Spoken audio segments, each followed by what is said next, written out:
We got Tami Roman spilling the real tea about Miss Shaunie O'Neal. We got a little bit more information about Cynthia Bailey and was she fired or demoted? What happened? Then we also got some tea on Miss Eva Marcille and this Real Housewives of Atlanta reunion. Get into this. Well, he's cute. I might put him in Potomac. Okay, yes. Yeah, he can come right on to Potomac.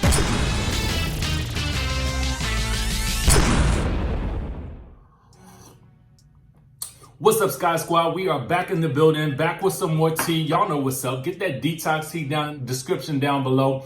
Make sure you guys click that subscribe button and make sure you hit that notification bell so that you can be clued into when we drop all the new content. And then subscribe to my texting community as well. I send you guys updates on that as well so you can get it up to the minute every time a single video drops. Now, let's go ahead and dive into what we got to talk about today because first things first, we got to talk about that good Tami Roman, okay? Tami did an interview with Dr. Heavenly last week, okay?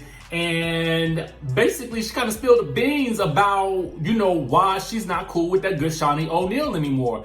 Now, she spoke about this, I think it was in February on that Keisha Cole show on Fox Soul. I don't even remember the name of it. I think it might be, I don't remember the name of it. Anyway, she did an interview back then where she kind of talked about it, but she goes into a little bit more depth this time with that good Dr. Heavenly Kimes, okay?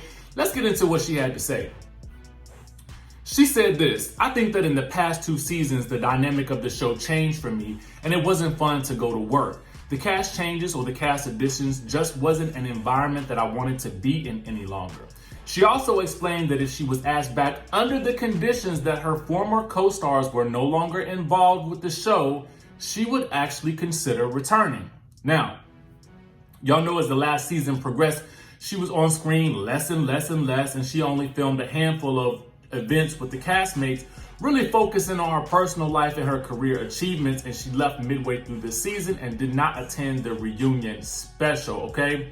Now, people started to notice that her relationship with Shaunie was kind of deteriorating as the season went on, okay? Now, she explained to Dr. Heavenly that it was a combination of her feeling Shaunie did not value their friendship as well as the pressures of public opinion about how things played out on the show, okay? She says, I thought that Shaunie and I were real friends. I think that I put more weight and more value on the friendship than she was actually doing.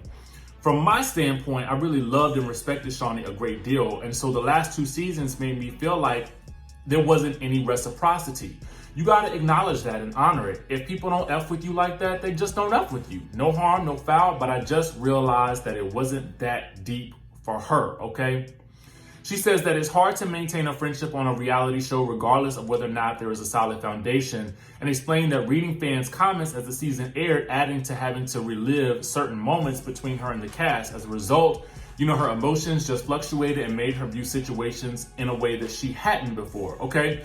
So for me, this is sort of the reality TV curse in this situation.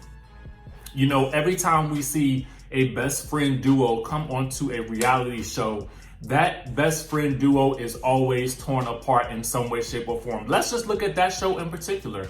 With Jen and Evelyn, they were the dynamic duo at first, and then that fell apart. You know what I'm saying? So, and look at them now. They are bitter enemies still, On other shows, we had Kim and Nene, you know what I'm saying, from way back in the day. We had Kandi and Kim. Not that they were best friends, but they did kind of partner up together to do some work, and they really seemed to hit it off. Let's look at Kandi and Phaedra. Look at what happened with that. Let's look at Porsha and Phaedra when they were freaking frack. You know what I'm saying? So let's look at Quad and Mariah. That's another great example. And there are other shows that show that as well. Even on shows like The Real Housewives of New York with Bethany and Jill from seasons 1 through seasons 3, So it just kind of goes back through the history of these types of shows. Honestly, it's very difficult to maintain a friendship with somebody that you actually at some point in time have to talk about, critique, or, maybe even share some secrets about. And that's the other thing that really bothers me a lot of times about reality TV is nowadays people be sharing like text message exchanges and stuff like that. It gets really low.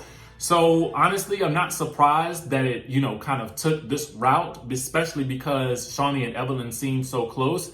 I guess it was really only a matter of time before Tami got the picture that she wasn't necessarily the one that was going to be a good fit for that particular circle. Let me know what y'all think about this whole situation down in the comment section below. Now I want to move to a quick update on that Cynthia Bailey story that we touched on yesterday. So I wanted to do a little bit more digging about that particular story. And I did run across an article on Tamara Tattles. Now, Tamara Tattles does a lot of reviews. She does a lot of, spilling tea as well. So you guys go and check out her site as well. But she says that she asked a source if Cynthia was gone, and the source replied, yes. Of course, I had to follow up with questions, and she said so far no response. But she predicted that Cynthia would probably quit. And then she did an update, and the update says this. She said that the source said it's not a done deal. The CEO of the production company called her and asked her if she would be interested in taking a friend or a reduced role of some sort if this was all she was offered at a much lower rate. She said that she would have to see the offer before determining. And to clarify, she did not quit. She is being Vicki Gunvalson. And for those of you guys who don't know who Vicki Gunvalson is, she is literally one of the first housewives ever. She was casted on the Real Housewives of Orange County, and she was on there for 14 seasons before they basically demoted her last season, and they tried to demote her again this season, and she did not take the deal. So as far as I'm concerned, this seems like a much better approach for Cynthia. It gives her the opportunity to sort of tell her own story as she sort of fades out into the distance on this show and sort of starts her new life. And I feel like fans would really appreciate getting to see that journey of her moving on and sort of building that life with Mike in LA. Now, I want to divert to our girl Eva Marcille, because there is some word about Eva indicating that she is going to be one of the MVPs of this reunion. Now, based on the trailer, I don't see it, okay? Based on the trailer, I don't see it, but we're gonna dive into the story and sort of get into what they're saying. Now, this is being reported by Hollywood Life. It says that Eva may come out of the reunion as the most valuable player, okay? And they learned that she was the most loud and vocal while filming the virtual face-off with her co-stars, okay? Now, they said that Eva will be the one to watch on Sunday, May 10th. They said Eva came in hard at the reunion, which surprised a lot of people. There were rumors that she may lose her peach, but after the reunion, that would be surprising. They also said Eva was probably the most loud and vocal about her feelings out of anyone, which really caught a lot of people off guard, including the cast. Nobody thought she played that hard, but she definitely came to play. She'll be at the center of many heated discussions. Some of the things the ladies were saying, particularly Nene, really bothered Eva, and she was so happy that she finally got the chance to address people face to face because she felt disrespected, okay? So for me, I'm just a little bit shocked by this because I kind of feel like maybe the trailer was a little bit misleading, or maybe it just only showed us, of course it's a 30-second trailer, so it's not really that much they can put into that, but they really didn't give an indication that Eva was really doing or saying much. But again, we didn't have that much to go on. I'm really hoping that we get another trailer that comes out that basically gives us a little bit more information, or that BravoTV.com will actually start to post clips so that we actually can start to see, things unfold via the clips before Sunday. You know what I'm saying? But you guys let me know your comments down below.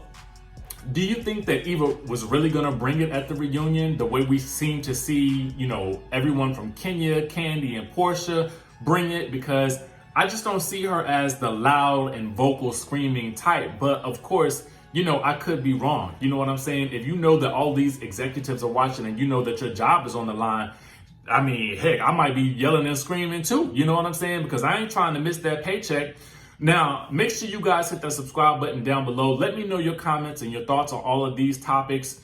Also, be on the lookout for my Love and Hip Hop Atlanta Season 9, Episode 8 review coming out shortly. We got a lot to discuss with that. So be on the lookout for that. Make sure you guys tune into the next video, and I will see you later.